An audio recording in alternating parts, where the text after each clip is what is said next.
कोगनोळी पोटनिवडणुकीत काँग्रेस उमेदवाराचा विजय निश्चित. माजी जिल्हा पंचायत उपाध्यक्ष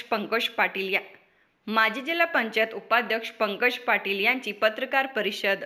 कोगनोळी ग्रामपंचायतच्या वार्ड नंबर 7 मध्ये विद्यमान यशस्वी सदस्य राजेंद्र शिंत्रे यांचे आकस्मिक निधन झाल्यामुळे रिक्त झालेल्या पदासाठी आज माघार घेण्याचा अखेरचा दिवस होता.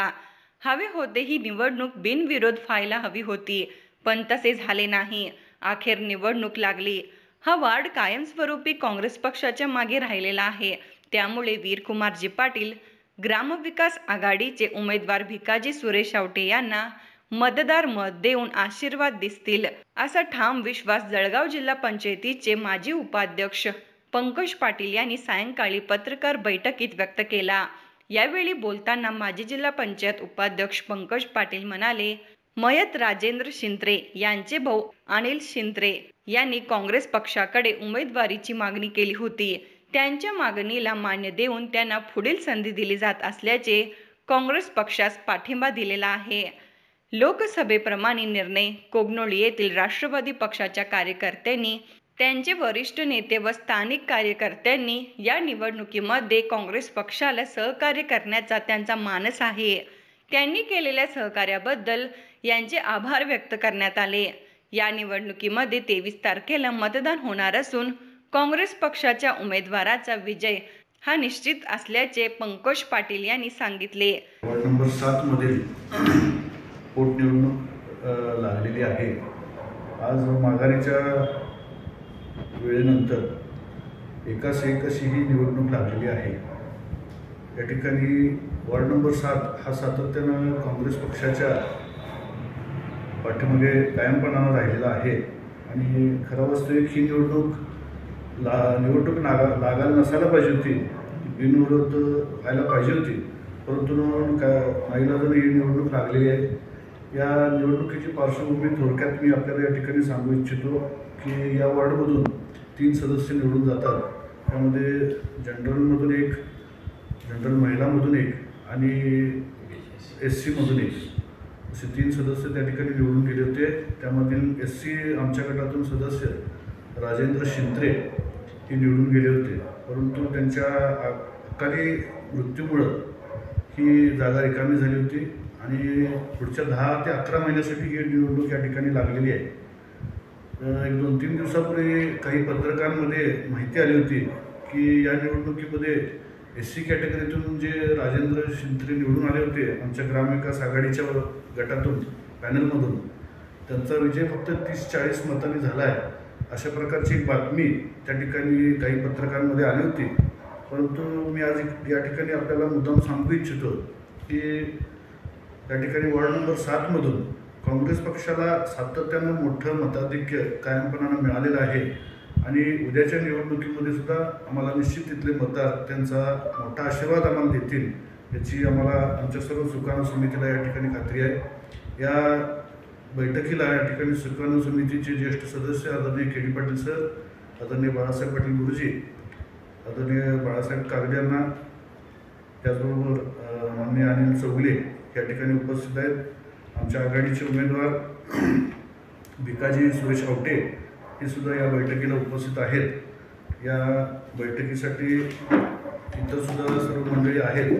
मी तुम्हाला या ठिकाणी थोडक्यात मागच्या निवडणुकीची मागची जी निवडणूक ग्रामपंचायतीची झाली होती त्याची थोडक्यात पार्श्वभूमी, म्हणजे त्याची जी मतांची आकडेवारी आहे ती आकडेवारी या ठिकाणी मी तुम्हाला सांगू इच्छितो. युवराज कोळी यांचा आणि श्रीपती गोरडे यांच्यामध्ये ही निवडणूक झाली होती. त्यामध्ये युवराज कोळी यांना 406 मतं आणि श्रीपती गोरडे यांना 180. त्या ठिकाणी युवराज कोळींचं लीड 226 मतांचं होतं. महिला कॅटेगरीतून त्या ठिकाणी श्रीमती वनिता खोत आमच्या विद्यमान सदस्य आणि माजी ग्रामपंचायत अध्यक्षा यांना 406 मतं पडली होती आणि त्यांच्या विरोधात आमच्या भगिनी सौ यादव यांना 291 मतं. त्या ठिकाणी खोत वहिनींचं लीड जे आहे ते 115 मतांचं होतं आणि SC कॅटेगरीतून राजू शिंत्रे त्यांच्या विरोधात धनवडे हे उमेदवार होते. त्या ठिकाणी राजू शिंत्रेला 383 आणि धनवडेंना 243 मतं, असं 140 मतांचं लीड त्या ठिकाणी राजू शिंत्रे यांचं होतं. विधानसभेच्या इलेक्शनमध्ये विधानसभेची इलेक्शनसुद्धा ही तिरंगी झाली होती आणि आम्हालाच त्या ठिकाणी मतविभागणीचा मोठा फटका बसला होता या काँग्रेस पक्षाला. त्यामध्ये विधानसभेला BJPला 178 मतं त्या वॉर्डामध्ये, NCP म्हणजे राष्ट्रवादी काँग्रेसला 211 मतं आणि मताची विभागणी झाल्यानंतरसुद्धा त्या ठिकाणी काँग्रेसला 285 मतं. म्हणजे त्या ठिकाणी मतविभागणी झाल्यानंतरसुद्धा मला काँग्रेस पक्षालाच सगळ्यात जास्त मतं त्या ठिकाणी होती. आणि लोकसभेची सुद्धा थोडे आकडेवारी तुम्हाला सांगू इच्छितो. टोटल 675 मतदान झालं होतं. त्यापैकी 405 मतं काँग्रेसला आणि 270 मतं BJPला होती. या ठिकाणी 82% मतदान झालं होतं. काँग्रेसचं लीड त्या वॉर्डामध्ये, वॉर्ड नंबर 7मध्ये ज्यावेळेला 1 to 1 फाईट झाली त्यावेळेला 270 मतांचं लीड त्या ठिकाणी काँग्रेस पक्षाला मिळालं होतं. आजसुद्धा ही निवडणूक एकच होणार आहे आणि मला खात्री आहे की उद्याच्या या निवडणुकीमध्ये जी 23 तारखेला मतदान होणार आहे, 23 तारखेच्या मतदानामध्ये आमच्या आघाडीचे जे उमेदवार आहेत त्या ठिकाणी आवटे, त्यांचा विजय हा निश्चित आहे. आम्ही जास्तीत जास्त मताधिक्य त्या ठिकाणी तिथले मतदार आम्हाला आशीर्वादरूपी करतील याची मला खात्री आहे. या सर्व माहितीचं एक तुम्हाला सगळ्यांना मी याची कॉपी पण देतो. आणि या ठिकाणी या वॉर्डामध्ये टोटल मतदान जे आहे आता 822 मतदान आहे. त्यापैकी 400 पुरुष आणि 422 महिला आहेत. तर खरं वास्तविक 10 महिन्यासाठी ही निवडणूक व्हायला नको पाहिजे होती, पण काही मंडळींना काय त्यांच्या मनामध्ये आहे मला माहीत नाही.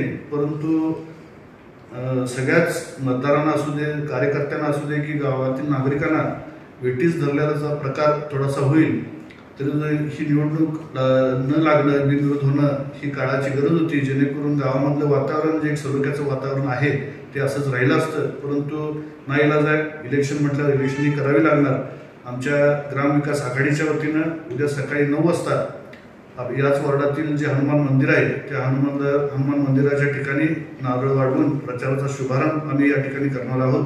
तरी वॉर्डातील सर्व जे काँग्रेस पक्षाला मानणारे किंवा आमच्या गटाला जे मानणारे कार्यकर्ते असतील, मतदार असतील, या सर्वांनी त्या ठिकाणी मोठ्या संख्येने हनुमान मंदिराजवळ 9 वाजता सकाळी उपस्थित राहावं एवढी विनंती करतो. आणि या ठिकाणी पत्रकारांनी सुद्धा आता जी आपल्याला माहिती दिलेली आहे ही हा सर्व वृत्तांत या ठिकाणी डिटेलमध्ये आपण सगळ्यांना द्यावा, जेणेकरून वॉर्डातील आणि गावातील मतदारांना त्या वॉर्डातील परिस्थिती, मतदानाची संख्येवारी ही सगळी लक्षात यावी यासाठीच आज या ठिकाणी ही पत्रकार बैठक या ठिकाणी आपण घेतलेली आहे. पत्रकार मित्रसुद्धा आमच्या विनंतीला मान देऊन आपण वेळात वेळ काढून या ठिकाणी सर्वजण आलात, त्याबद्दल तुमच्या सगळ्यांचे सुद्धा या ठिकाणी अभिनंदन करतो, आभार मानतो. धन्यवाद. या पत्रकार बैठकीत सुकाणू समितीचे KD पाटील, बाळासाहेब कागले, अनिल चौगुले, बाळासो पाटील, सचिन खोत, उमेदवार भिकाजी आवटे, संजय खोत, युवराज कोळी, सचिन खोत, विनायक आवटे, दिलीप पाटील, तात्यासो कागले, दगडू नाईक, कृष्णात खोत, प्रवीण भोसले, महेश जाधव, पल्लू शिंगे यांच्यासह सर्व ग्रामपंचायत सदस्य व कार्यकर्ते उपस्थित होते. कोगनोळीहून अनिल नवाळे.